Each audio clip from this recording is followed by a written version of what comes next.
Então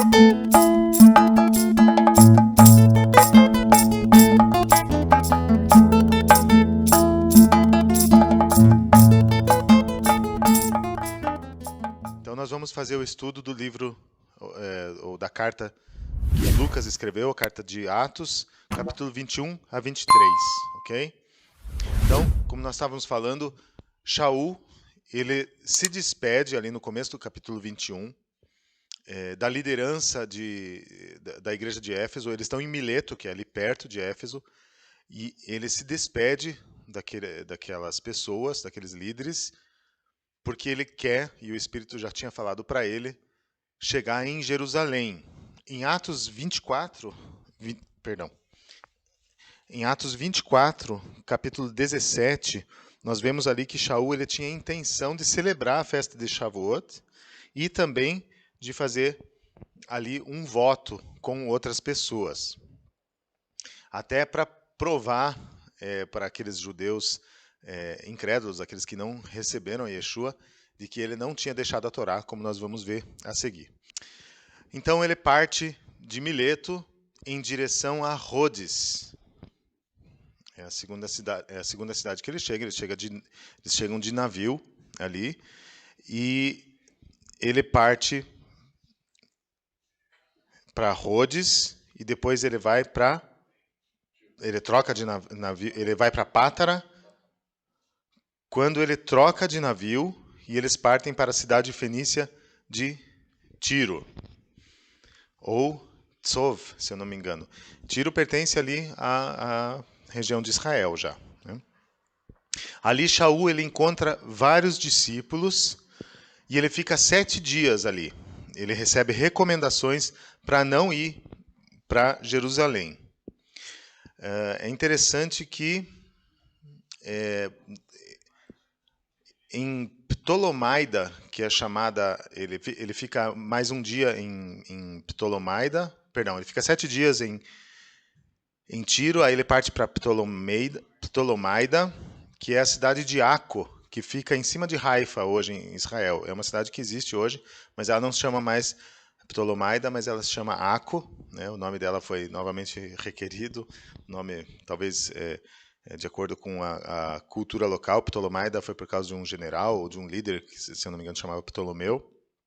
Assim como aconteceu com a cidade de Jerusalém, que mudaram o nome para Hélia Capitolina, isso aconteceu.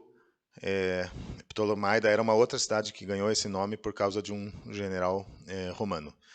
Então, parte de Ptolomaida para Cesareia. Cesareia era a principal cidade, província romana, onde tinha o governo romano ali na região da Judéia. E ali eles ficam na casa de Filipe, o evangelista. Está em Atos 21, 7 e 8. Esse Filipe, ele é aquele Filipe que aparece em Atos 6, 5, quando existe aquela questão entre os judeus helenistas, da onde também surge Estevão. Esse Filipe surge naquela situação ali, aparece o nome dele, ele é um daqueles que são separados para servir, e ele aparece de novo lá em Atos 8, 5,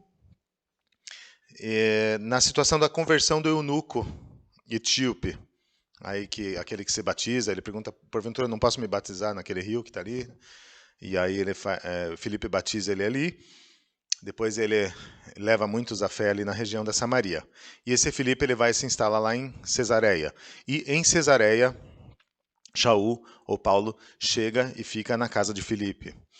Lembrando que Filipe ele tinha 4 filhas donzelas, ou 4 filhas virgens, em outras versões, e as 4 eram profetas. Então, imagina o nível desse homem, né?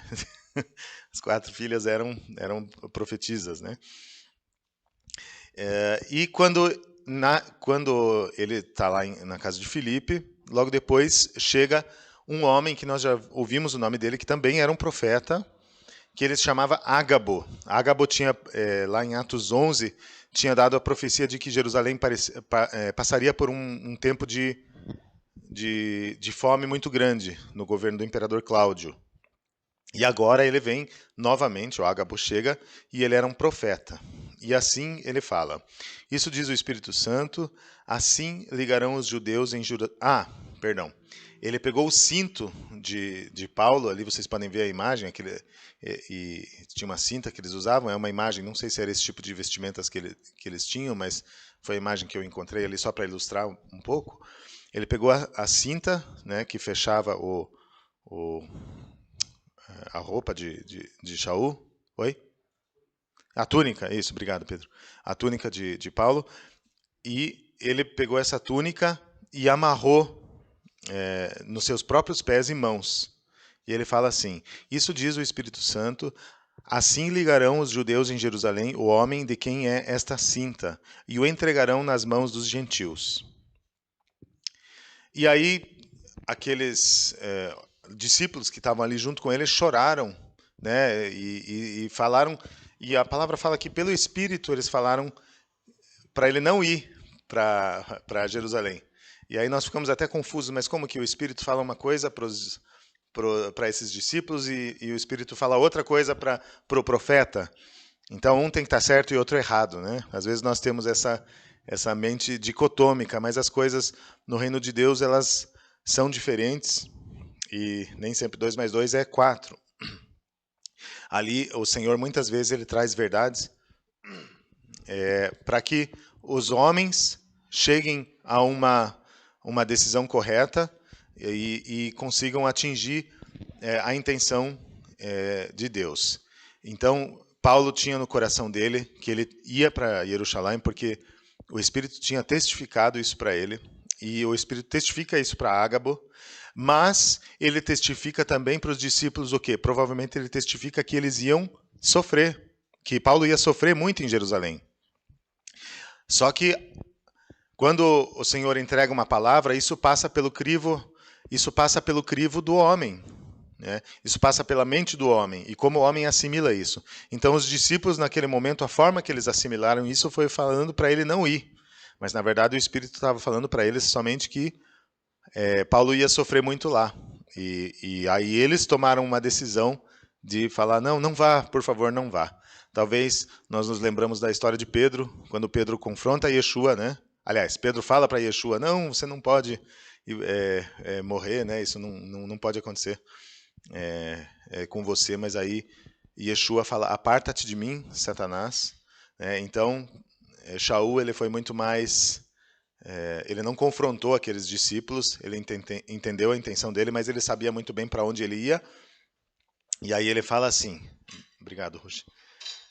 Que fazeis vós, chorando e magoando-me o coração? Porque eu estou pronto não só a ser ligado, mas ainda a morrer em Jerusalém pelo nome do Senhor Yeshua. Então havia, e às vezes nós podemos tentar pensar como que era a cabeça de Shaul, ele como um judeu, ainda que não nascido, Paulo provavelmente era um judeu helenista, nascido em Tarso, mas Jerusalém, o significado de Jerusalém para ele era muito grande, né, e ele fala, estou pronto não só a ser ligado, então a ser ligado a Jerusalém, né, então ele queria celebrar a festa de Shavuot, ele queria voltar para o seu povo. Talvez nós podemos pensar assim, se a gente tivesse um irmão aqui da Sarel e nós enviássemos ele para ser missionário lá na África, né, mas quando ele volta, ou de alguma forma ele recebe uma verdade lá na África, ele quer voltar para cá e ele quer comunicar isso, né, para nós, vamos dizer, se ele fosse daqui, né? Então, Shaul ele tinha esse desejo ardente de estar entre seu povo, e principalmente porque a verdade do Messias, ela era primeiramente para o seu próprio povo, né? Então, essa promessa, o desejo do cumprimento dessa promessa entre seu povo, ele queria que ela fosse, que ele não perdesse uma pessoa sequer, né? Ele queria que isso fosse pleno, e apesar de Paulo ser o apóstolo dos gentios, chamado assim, mas ele teve êxito entre os judeus também, ele levou muitos judeus à fé, né? Ele realmente levou muitos, mas ele não conseguiu levar, talvez, a classe religiosa como um todo, longe disso, né? Esses ele não conseguiu, talvez, ter tanto êxito assim. Ok, então, Shaul ele chega a Jerusalém, em Atos 21, 17 até 26, e ele chega com alguns discípulos. Esses discípulos, inclusive, o texto fala que eles levaram as próprias famílias, né? Levaram esposas, filhos, e eles chegam a Jerusalém e eles são recebidos com muita alegria, né? Em Atos 21:17 que fala isso. Então, no dia seguinte, Shaul se encontra com Tiago, Yaakov, líder da igreja em Jerusalém. Lembrando que esse Tiago, esse Yaakov, é o irmão de Yeshua, né? Ele é o líder da igreja de Jerusalém.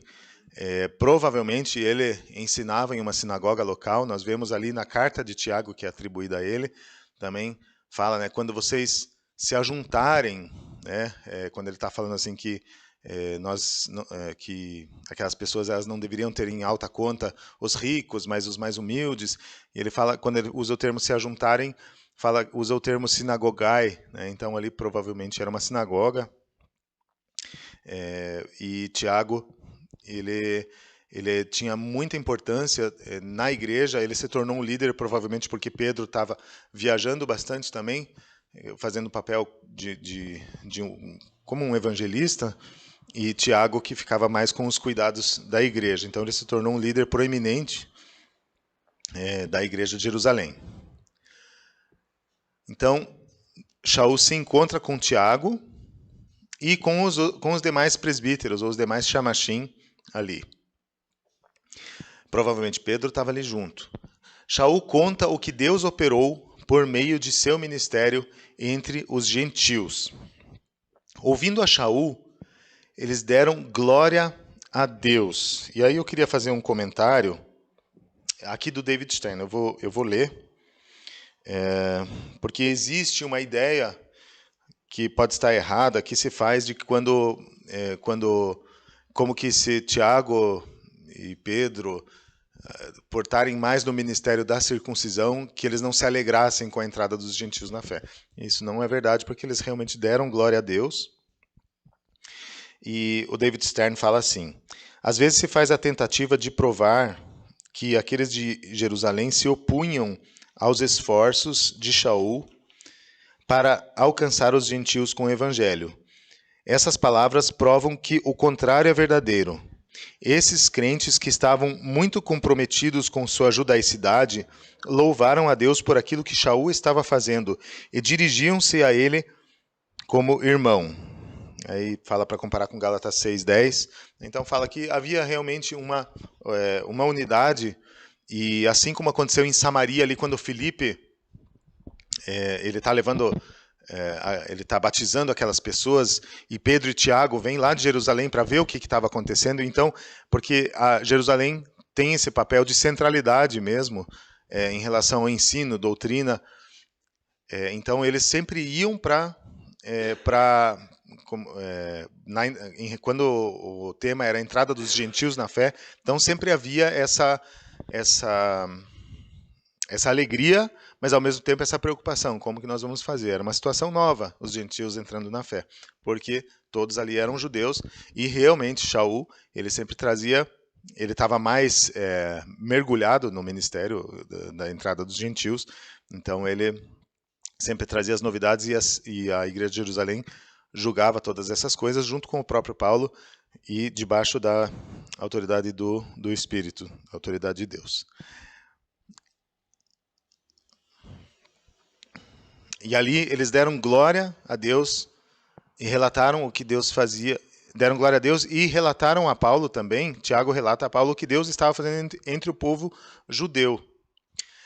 E ouvindo eles, glorificaram o Senhor e disseram-lhe: bem vês, irmãos, quantos milhares de habitantes de Judá há que creem, e todos são zeladores da Torá. O David Stern, eu não vou ler, é um texto muito grande, mas ele explica que a tradução correta aqui não seria milhares, mas seria dezenas de milhares. Então é um número muito grande. Ele até tenta fazer um cálculo de quantos judeus crentes em Yeshua, ou quantos da seita dos nazarenos, ou quantos daqueles do caminho existiam nessa época. Mas aí a gente vai entrar numa conjectura, a gente talvez não chegue num número certo, né? São conjecturas. E aí Tiago fala assim: então tem muitos ali na região da Judéia, né, que se converteram a Yeshua, receberam o Senhor Yeshua e são zelosos da Torá. Esses zelosos da Torá, o David Stern usa um termo interessante aqui, ciumentos na defesa da Torá. É um termo interessante, porque essa situação de zelo, ela está ligada com o ciúme, né? Então, se alguém vem trazer um ensino, né, que é diferente daquilo que estava proposto na Torá, então os judeus falam, opa, mas tem boi na linha, tem alguma coisa errada aqui.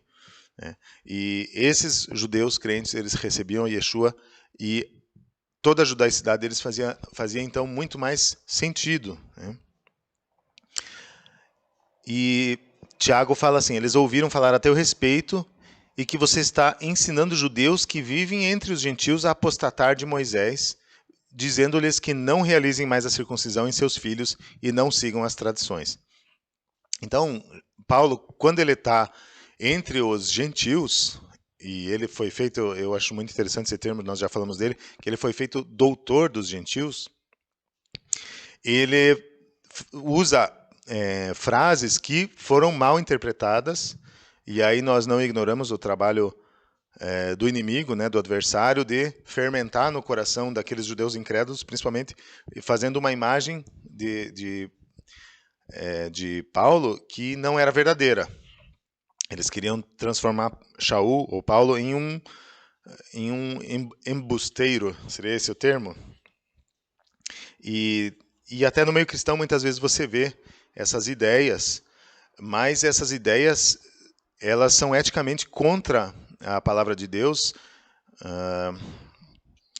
porque elas transformam o ensino de Paulo e de Tiago como se fosse um ensino à parte, né, fora da Torá, como uma nova seita que não tem compromisso com a Torá. E isso não pode ser verdadeiro. Então, o que Paulo fala? Ele fala assim lá para os coríntios, por exemplo. É alguém chamado estando circuncidado? Fique circuncidado. É alguém chamado estando incircuncidado? Não se circuncide. Em 1 Coríntios, isso está em 1 Coríntios 7,18. E aí ele continua. A circuncisão é nada, e a incircuncisão nada é, mas sim a observância dos mandamentos de Deus. Veja, se isso chega para um judeu, né, o judeu ele ouvindo assim que a circuncisão não é nada, mas por que ele estava falando isso? Ele estava falando isso em termos de não havia uma hierarquia. Né, o fato de você ser um judeu etnicamente não te dava vantagem quanto à tua natureza. Isso que em Romanos 3, Paulo fala assim, que todos pecaram, tanto judeu como grego, e carecem da glória de Deus. Então, quanto à nossa natureza e quanto à necessidade de Yeshua, então nós estamos todos iguais, isso que ele queria dizer. Mas o judeu, o que ele fazia? A circuncisão, ela estava dentro de um pacote, isso não, a religião judaica, não o judeu zeloso da Torá, como Ananias, por exemplo, que nós vamos ver depois, mas o judeu, a religião judaica, ela fazia aquele pacotão para fazer um prosélito. E para fazer esse prosélito, ela fazia com que a pessoa ela fizesse a circuncisão e ela fizesse uma série de outros procedimentos, principalmente ligados ao templo, e então ela seria um filho de Deus. Mas, na verdade, era uma conversão à religião judaica, mas não ao Deus, a conversão ao Deus único. Então, Paulo ele fala assim lá em Filipenses 3:3, porque a circuncisão somos nós que servimos a Deus em espírito e nos gloriamos em Yeshua HaMashiach e não confiamos na carne. Então, como doutor entre os gentios, Paulo mostra que qualquer glória vinda de um status racial, étnico, religioso, ser ou não judeu, e não de um relacionamento com Deus por meio de Yeshua, era vanglória e impedia a revelação de Yeshua ao homem pecador, tanto judeu quanto ao gentil, e a expansão da boa nova entre os gentios, de quem não era cobrada a circuncisão e nem aspectos da conversão ritual, que era o métier do proselitismo até então.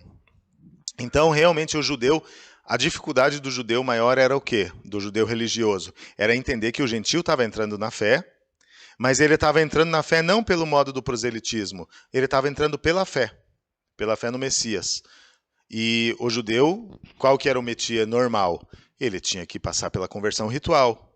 Então, em um certo sentido, aqueles que são os tementes a Deus, eles são colocados num lugar até mais alto, né, como Cornélio, que eram os tementes a Deus, eles não se submetiam à conversão formal, não participavam das atividades do templo, né, mas eles não eram considerados pela classe religiosa como grande coisa, eles não eram nem considerados direito do povo, tinham um respeito ali que ele, né?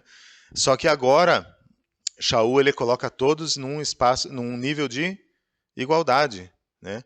Porque nós todos somos pecadores, carecemos da glória de Deus e precisamos do Mashiach para perdoar os nossos pecados. Então sim, há esse novo homem em Yeshua, né? E não segundo a velha maneira de fazer as coisas, mas segundo Yeshua.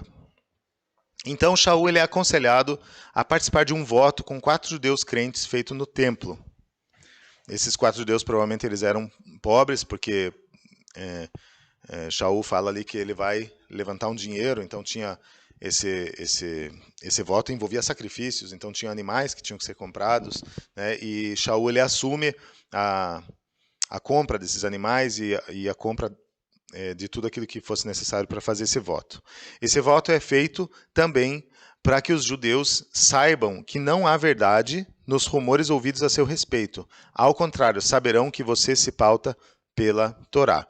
Então é uma chave para nós compreendermos que Shaul, como apóstolo dos gentios, nós vamos ver a judaicidade dele nas entrelinhas.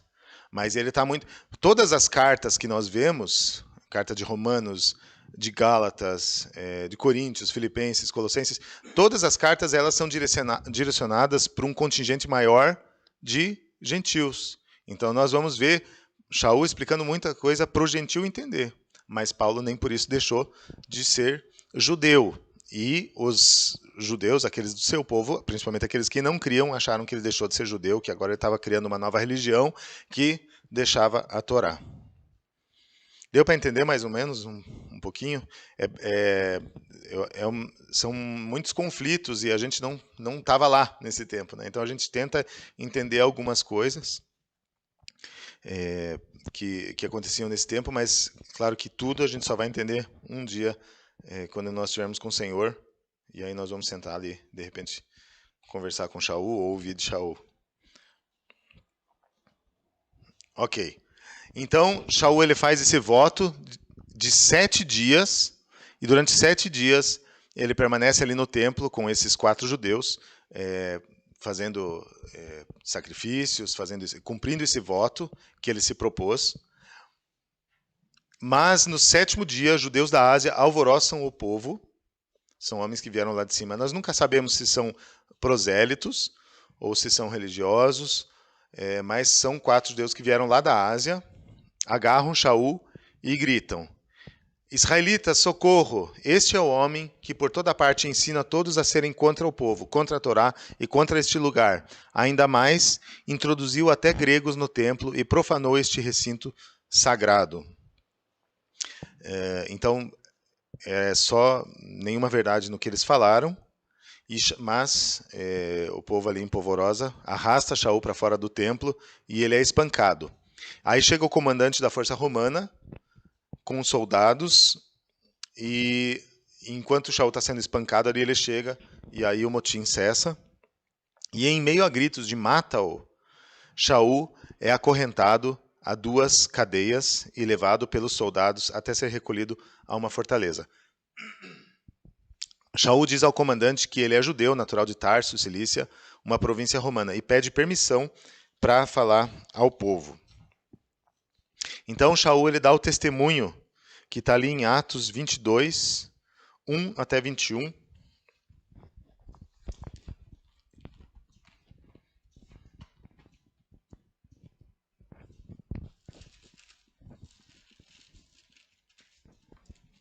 E ali nós vemos como Shaul andava remindo o tempo, como ele mesmo fala que nós devemos andar.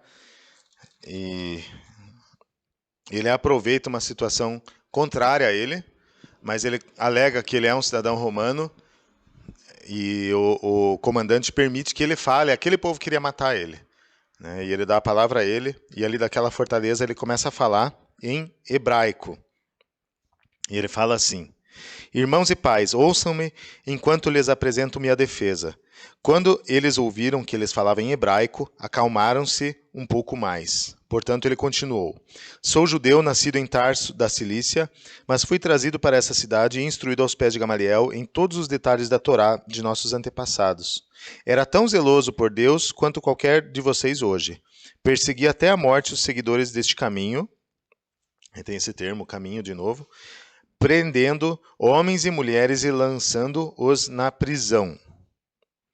O Cohen Agadol e todo o Sanhedrin também podem dar testemunho a esse respeito. Na verdade, depois de receber cartas da parte deles para seus colegas de Damasco, estava a caminho de lá com o objetivo de prendê-los também naquela cidade a fim de trazê-los de volta a Jerusalém para receberem punição.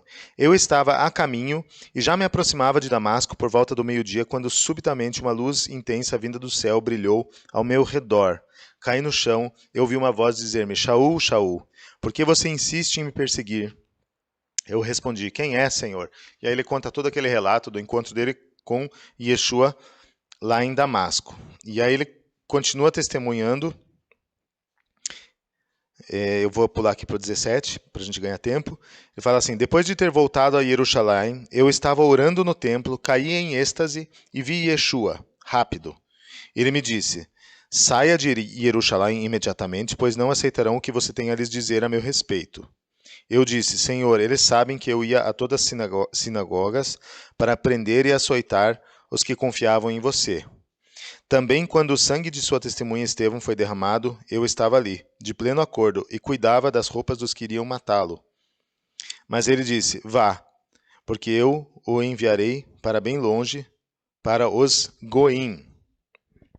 Então nós não sabemos se realmente a maneira de Shaul falar é que era muito pesada ali, né, ou se realmente a missão dele era só para com os gentios, porque parece, agora eu estou falando isso agora, não tinha pensado nisso antes, mas dá a impressão realmente que Tiago ele tinha um acesso melhor entre os judeus, né, e Pedro também, do que Paulo. Mas nesse momento, então, Yeshua fala para ele que ele vai para os Goim, que realmente entre a classe religiosa lá ele não tinha mais vez.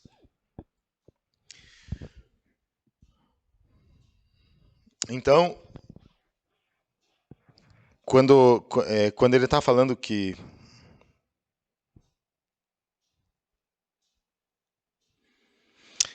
quando ele fala que ele vai para os gentios,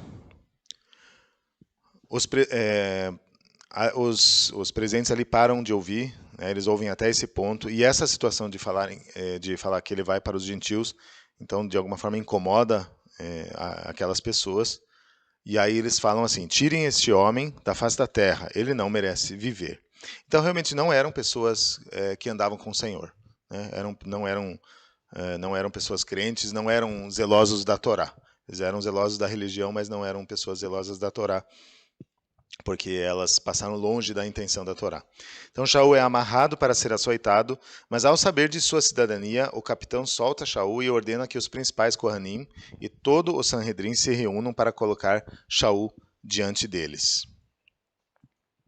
Então Shaul é levado para o Sinédrio, então nós temos ali uma figura de como que era o Sinédrio, o Sanhedrin, e ele fala assim, Shaul fala assim: Irmãos, tenho cumprido meu dever para com Deus, com toda a minha consciência, até o dia de hoje. Quando ele fala isso, o Cohen Agadol, ou sumo sacerdote, ordena aos que estão perto de Shaul que lhe batam na boca. E aí Shaul fala assim: Deus o ferirá parede embranquecida ou parede branqueada. Esse era um termo que se utilizava para denunciar um hipócrita. Então, é como se essa parede aqui fosse uma parede linda, branca, só que ela atrás não tivesse estrutura nenhuma. Se eu desse um soco aqui, ela caía. Quer dizer, ela não tinha uma estrutura verdadeira, ela só estava por fora, pintada e bonita, né? É o mesmo sentido, esse parede branqueada poderia, em outras versões, estar parede caiada. Né? É a mesma coisa, a história dos sepulcros caiados, que são bonitos por fora, mas eles por dentro estão podres. Então é mais ou menos aquilo que Yeshua falou. Só que Shaul não sabia para quem ele estava falando, ou ele sabia e ele usou ali o David Stern julga que ele possa ter usado um pouco de cinismo ali. Não, perdão, não é cinismo o termo. mas ele usa de sarcasmo. Então ele usa um pouco de sarcasmo, e ele fala assim, falam para ele, olha, você chamou o Cohen Hagadol de parede branqueada, e aí Shaul se retrata diante do Sinédrio, ele fala, eu não sabia que era o sumo sacerdote. É difícil não saber, porque o sumo sacerdote tinha uma posição de destaque no Sinédrio, né? Então é bem possível que Shaul tenha ido um pouco além do que ele deveria, porque, como David Stern mesmo coloca, ele era um homem, né? E com imperfeições, diferente de Yeshua, por exemplo, que de repente nesse caso ofereceria outra face, né? Mas Shaul nessa hora ele usou um pouco talvez da sua retórica, e ele fala assim: eu não sabia que era o sumo sacerdote. Pois está escrito na Torá, você não deve falar de forma depreciativa a respeito de um líder de seu povo.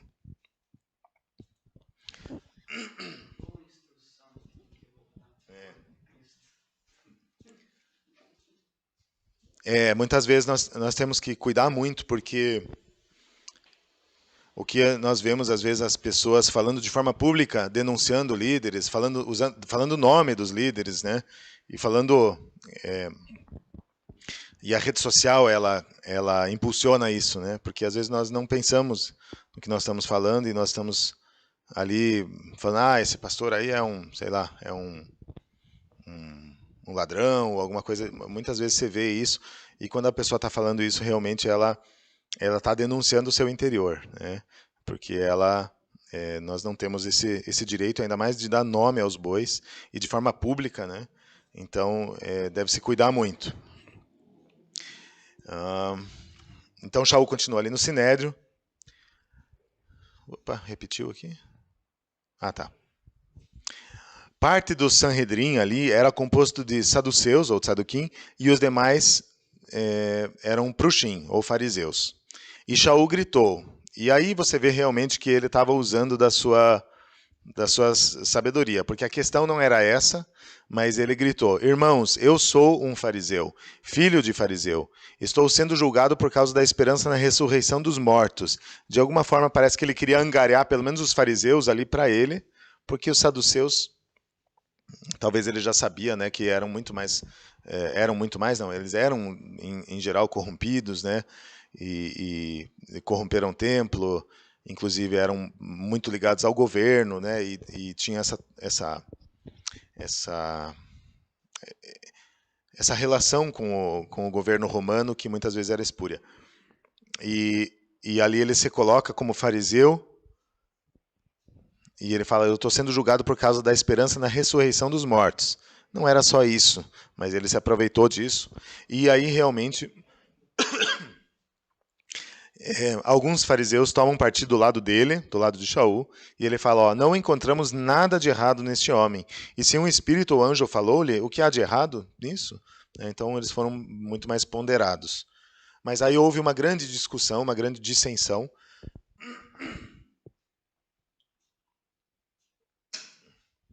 Houve uma grande dissensão no Sinédrio, a tal ponto de que a guarda romana, que a tudo assistia, leva Shaul de volta ao quartel. Senão ele iria provavelmente apanhar de novo ali.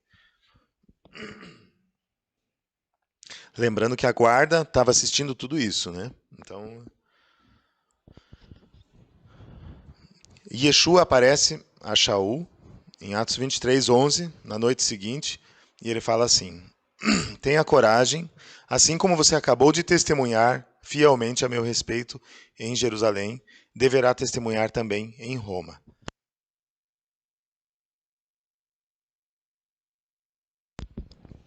Acho que agora melhorou. Então nós vemos que talvez Paulo já não era mais para estar ali, né? Porque Yeshua já tinha falado para ele, já tinha comunicado que ele não era mais para testemunhar naquela cidade, mas ele foi na sinagoga, ficou em apuros ali, ou no Sinédrio, perdão, ficou em apuros, e aí Yeshua, talvez de forma bem suave, fala para ele, olha, assim como você acabou de testemunhar fielmente a meu respeito em Jerusalém, você deverá testemunhar também em Roma, que era cumprindo o que ele tinha falado antes, que ele iria para o meio dos goim, para o meio dos gentios.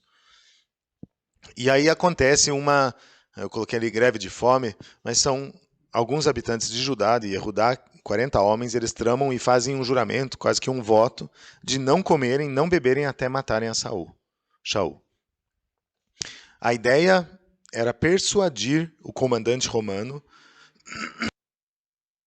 e levar Shaul mais uma vez para depor no Sanhedrin, que desejava obter informações mais acuradas a respeito do caso de Shaul. Então eles iam fazer assim, não, vamos persuadir ali o comandante de Roma para levar Shaul mais uma vez para o Sinédrio, para ele explicar certinho o que está acontecendo, para a gente entender a questão dele.